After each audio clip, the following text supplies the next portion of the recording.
We finally have details on the all-new Honda Civic Type R. Let's get into it.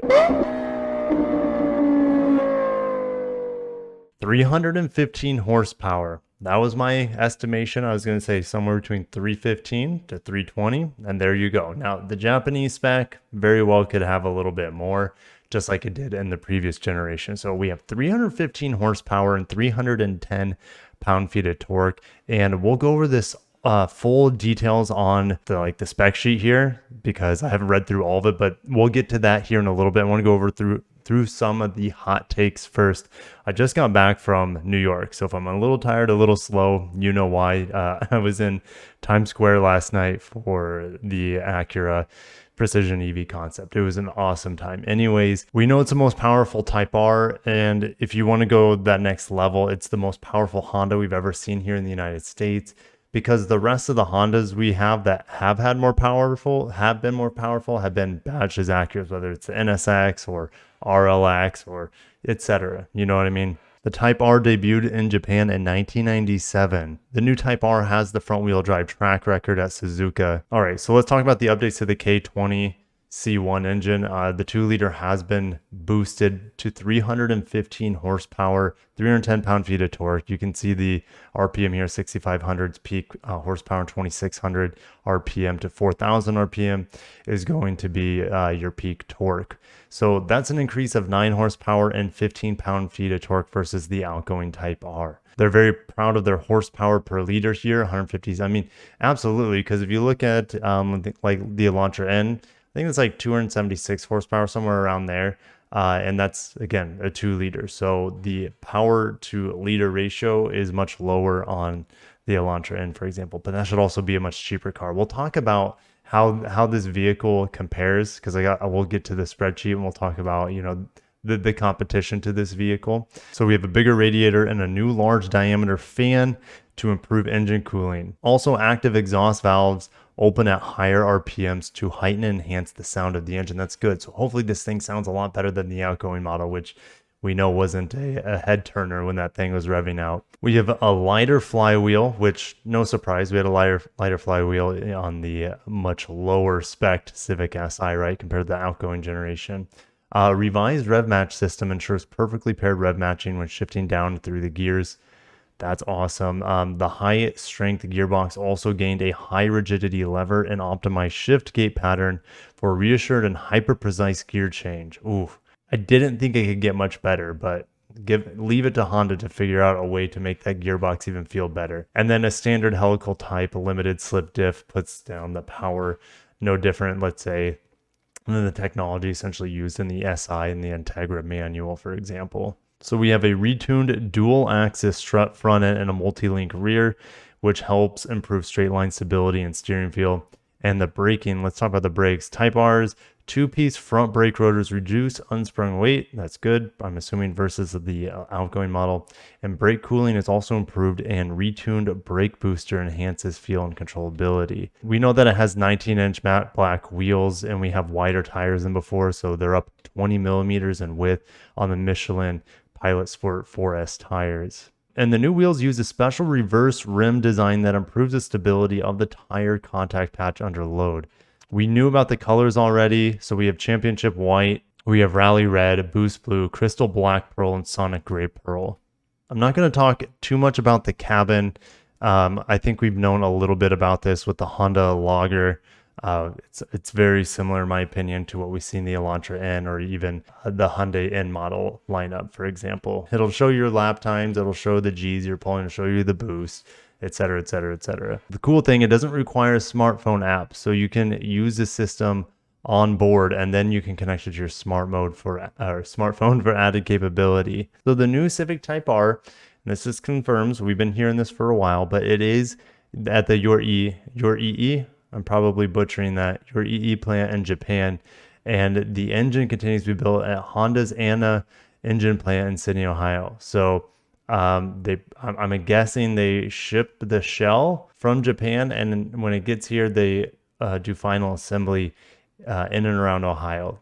That's just a guess, but yeah, the engine, or I mean, is it possible that they ship the engine from Ohio all the way to Japan and then ship the whole vehicle, I guess, but that doesn't make a lot of sense. But okay, so heading to the spreadsheet, well, the first spreadsheet, we have over 23 psi for boost.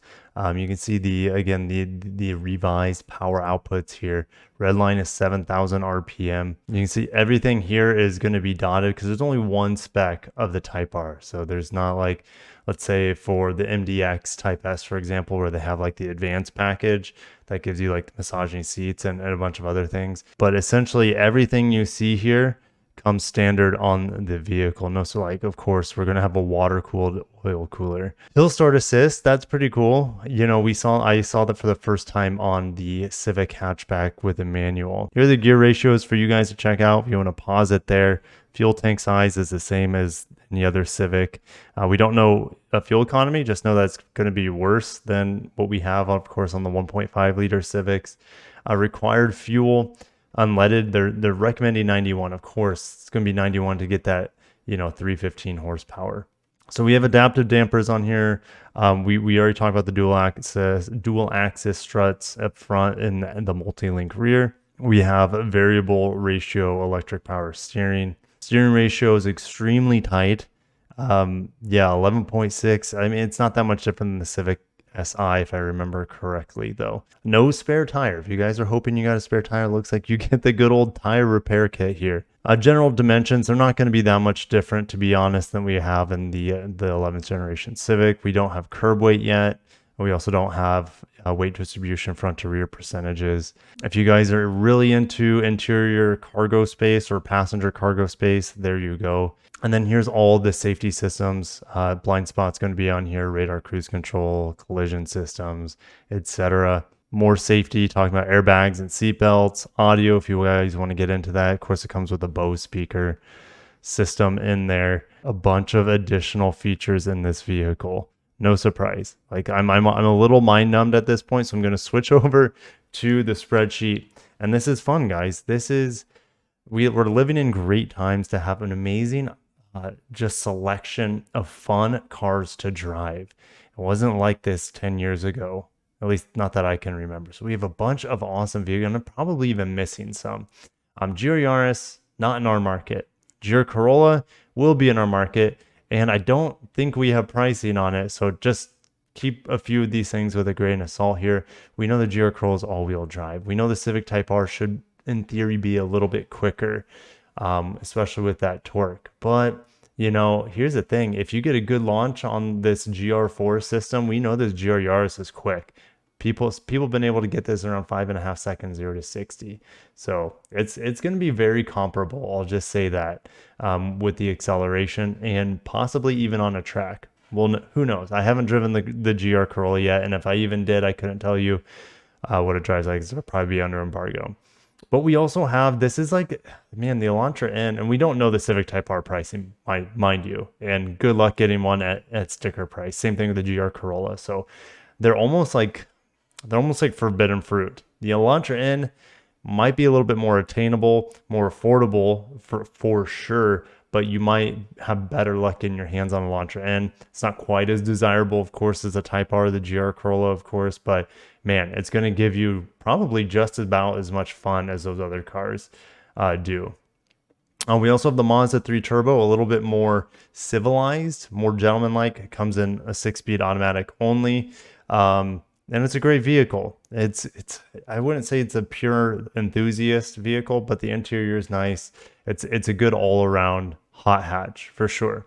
Then we have the GTI. I drove it with the DCT or the DSG. Is that what? Yeah, I don't do Volkswagens very much. I really liked it. I thought it was a great driving car, and I love the looks of Volkswagen. So GTI, in my opinion, is up there with high on the desirability list for sure. And then we also have the new Golf R, which has what I just realized does it really have? I haven't updated this list in a while, but it might actually have the exact same horsepower and torque as the Type R. The difference is the Golf R is all-wheel drive.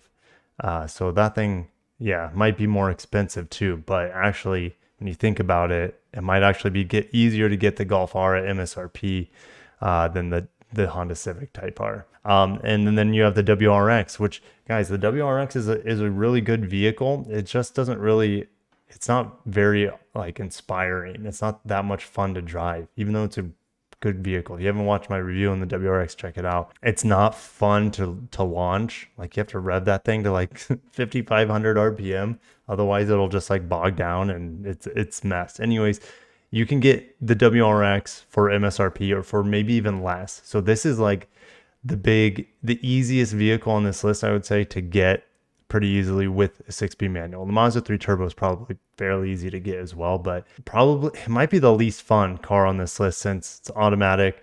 The ride is pretty rough in it, and the WRX's ride is very compliant. I enjoyed that vehicle quite a bit. It's just not fun, if that makes sense. It's a good overall vehicle. Which one of these are you picking?